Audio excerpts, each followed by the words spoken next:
e4, e6, French defense. The opening that should not be underestimated. Avoiding a lot of dangerous lines like Rui Lopez, Huicho Piano, Scotch, Vienna game, or some dangerous gambit. Also tempting white to go for a premature attack, which would be disastrous. And third, e6 move is preparing d5, attacking e4, which can maybe give black some initiative. d4, putting both pawns in the center. d5, challenging the center and giving queen more space to operate. Knight c3, excellent response, developing a knight to its proper square, protecting e4 and putting a pressure on d5. Knight f6 achieves similar things as knight c3, and now it takes d5. Many players prefer to add to the pressure by bishop g5, developing a piece and pinning the knight, rather than relaxing the tension by taking. So which move is better? The answer is play the move that you like, the one that best suits your style and temperament. If you like positional chess, then play those kind of openings. But if you prefer daring, adventurous chess, then play in that style. So e takes d5, e takes d5, keeping the pawn in the center instead of taking with the knight. Also this bishop can get out. Bishop g5, developing and pinning the knight, also threatening to take, and black has to take with the g pawn. If he takes with the queen, then d5 pawn falls. So that's why bishop e7, and now we have bishop d3. Developing a bishop on the dangerous diagonal, ready to attack a king in case he castles kingside. Knight c6.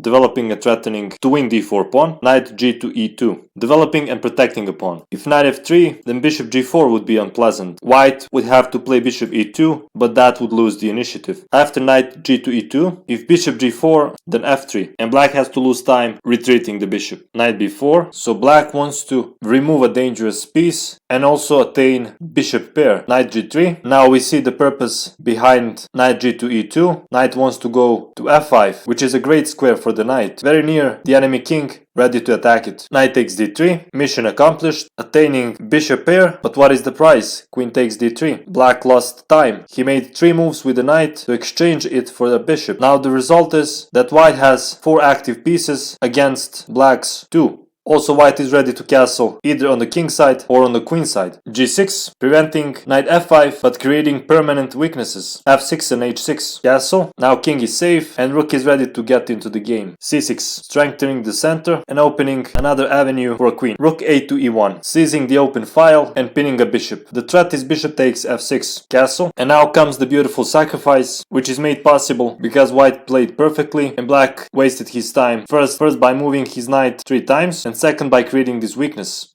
So rook takes e7, black must recapture, and now queen f3, putting a pressure on the pinned piece and threatening to take it. King g7, trying to protect the knight. If black played alternative defense with bishop f5, then we have takes, queen g3, threatening bishop f6 mate. Now black can try king g7 or king h8. On king g7 we have takes, check with the queen, king e6, rook e1 and takes. White is picking up all black's pieces. On king h8 we have queen h4, king g7 and now check, takes, and this is over as well. So after king g7 we have another brilliant move, knight c to e4, putting even more pressure on f6 knight. D takes, knight takes e4, queen e6, avoiding takes and takes a queen. If queen takes e4, white can either win a queen or force a mate with takes and bishop h6, followed by queen g7. Black can actually stop the mate, but at the price of the queen. You see here how white is completely using black's weaknesses created by g6 move. So after queen e6 takes, regaining the piece, king g8. On king h6 we have mate in 2 with queen f4. So king g8 and now queen f4, threatening a final invasion at h6, followed by mate on g7, and black resigned.